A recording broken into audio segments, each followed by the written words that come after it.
Is a remarkable man. When I tell you that this chap played soccer for England as an amateur before the First World War, that he batted in partnership with Jack Hobbs, which is like nowadays, say you play golf with Seve Ballesteros, and that although he's only a tiny fellow, he holds a medal for having tackled single-handed 3 violent poachers and reduced them to submission. So as you can imagine, he's an old chap who likes to have his own way. He lives now in an old folks' home where he keeps his old sporting clothes carefully pressed and his beautiful old tackle and gear in perfect order. Apart from all his lovely tackle, he owns a marvelous shotgun, which is still in his wardrobe there on his 100th birthday.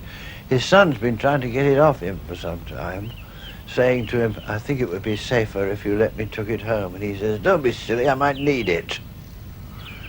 I don't know when he first got this rod, but it's an absolutely beautiful, for the sake of the collectors I say this, it's an absolutely beautiful double-built Palacona split cane hardy rod from about 1920.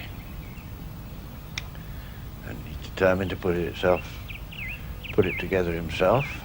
He thinks that the rest of us have only fished for anything from 40 to 50 years and not quite capable of getting the ferrules exactly in line. And a perfect old Silex reel.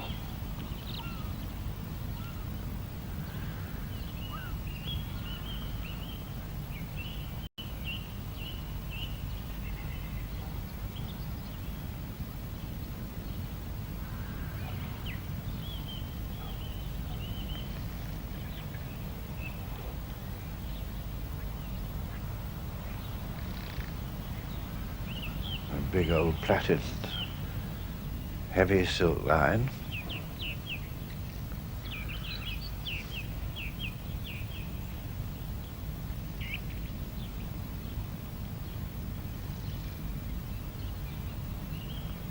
But one thing is certain, whatever we do today, we ain't going to do in a hurry.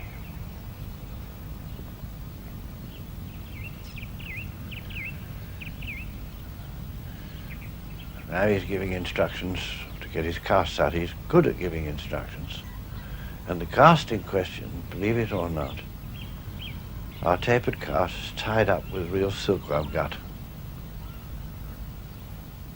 before the days of the modern synthetics which we now use. So you have to wet it well in the water. Look at that. You can still tie the rather complicated knot that we call the tackle maker's loop without glasses.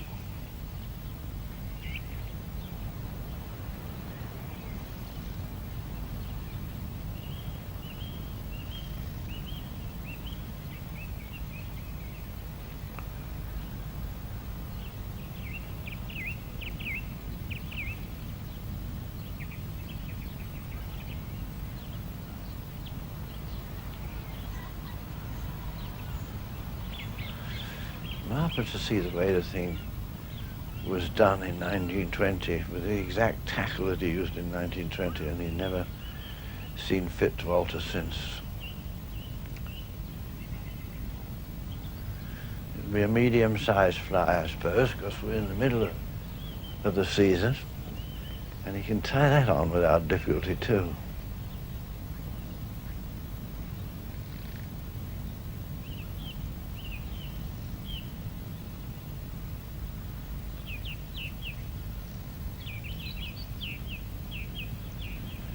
Now, we've all looked up and down the river for the last 2 or 3 days to look for the movement of salmon, try and make our mind where a fish might be lying, but that means nothing to him.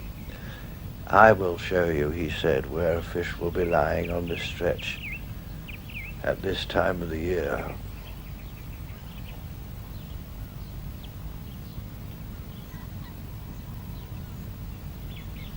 Matter of fact, it's just under that point over there, and he's getting himself about 30 to 40 yards upstream of it.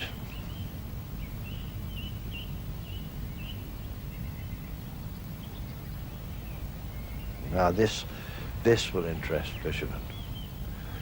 A great big heavy salmon rod, a very heavy line indeed, and the fly to be cast about 40 yards to the exact spot where he wants it. And most people who start on this game find it a very heavy business. They think it's very hard work to work the rod. They'd use too much work, in fact. In vain, the experts tell them that casting is really a matter of timing. And if ever there was proof of that fact, it's now. Because this old man was really very feeble indeed, without difficulty, with his perfect timing, handle that big tackle and put that fly exactly where he wants it.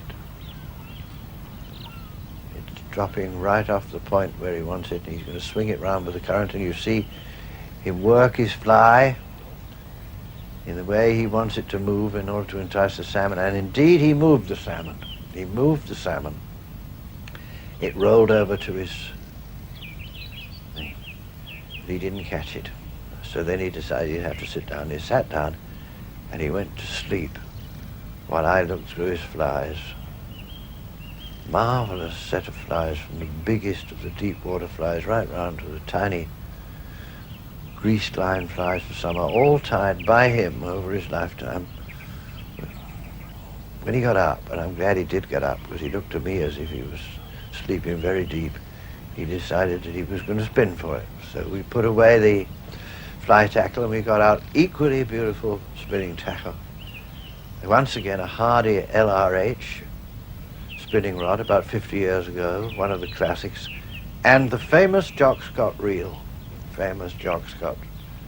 which is now a collector's piece that gets underlined in the sale catalogues.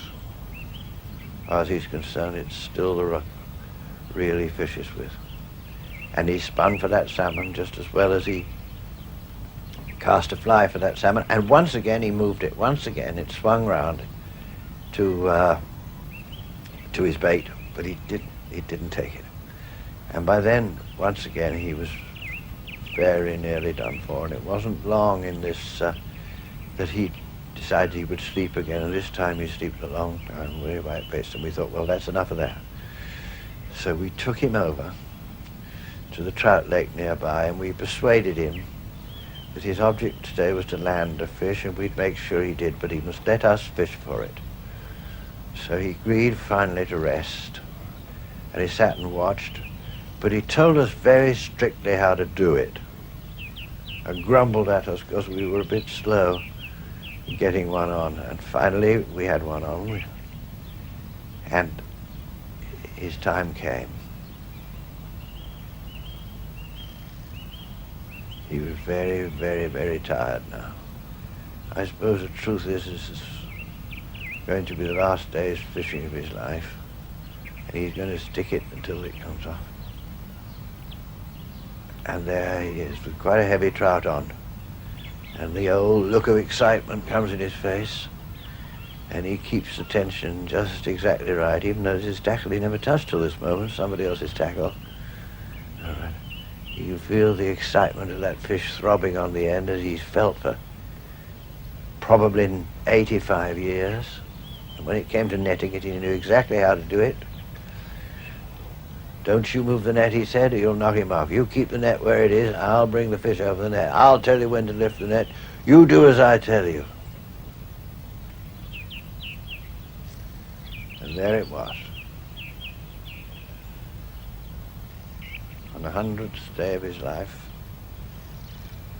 a brown trout between 1.5 and 2 pounds. He decided he wanted his photograph taken with it, and a look of malignant triumph came in his eye.